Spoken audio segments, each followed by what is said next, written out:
வணக்கம் நண்பர்களே. இன்று நாங்கள் பார்க்க போகும் பாடம் கணிதம். கணிதத்துல நாங்க இன்னைக்கு 8ஆம் பாடமான திசை கொண்ட எண்களை தான் நாங்க இன்னைக்கு பார்க்க போறோம். அந்த திசை கொண்ட எண்கள்ல முதலாவது சாப்டர் என்னன்னா பாருங்க, எண். எண் இரண்டு விதமாக இருக்குது. அந்த எண் இந்து அரபிய எண், உரோம எண் இருக்குது. இந்த திசை கொண்ட எண்களை மேலும் 2 வகையாக பிரிக்கலாம். அது என்னென்ன? இந்த இந்து அரபிய எண்ணை மேலும் 2 வகையாக இந்த திசை கொண்ட எண்களுக்கு பிரித்தால் நேரம் மறையும் என்று நாங்க போடலும். சரியானவர்களே, நேர் மறைன்னு போடலும். இரண்டாவது சாப்டரை பாருங்க. நாங்க கிரேட் 6ல படிச்ச மாதிரி ஒரு விடயத்தை தான் இந்த திசை கொண்ட எண்கள் சொல்லுது. அதை விட கொஞ்சம் டிஃபரெண்ட் விடயம் தான் இந்த திசை கொண்ட எண்கள் சொல்லுது. இப்ப பாருங்க, வலது கோட்டில் திசை கொண்ட எண் என கூறப்படும். இப்ப பாருங்க, எப்போதும் திசை கொண்ட எண் வலது பக்கத்துல இருந்து தான் ஆரம்பிக்கும். அப்படி என்றால் இந்த பூச்சத்திற்கு பின்னுக்கு நேர் ஒன்று வந்தால் அதுல இருந்து திசை கொண்ட எண்கள் போகுது.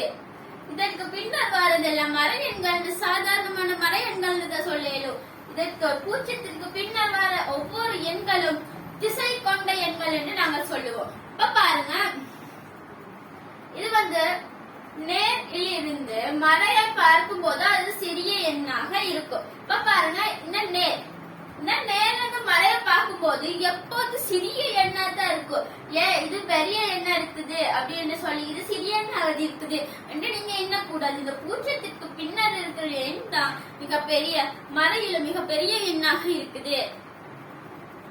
2, 3, 4, 5, 6 எல்லாம் மிகச்சிறிய ஒன்றிற்கு மிகச்சிறிய எண்ணாகத்தான் அந்த மறையில இருக்குது. சரியா மாணவர்களே? இப்ப பாருங்க, இது திசை கொண்ட எண்களை கூட்டலாமா கழிக்கலாமா பெரிது சிறிது என காண இயலுமா?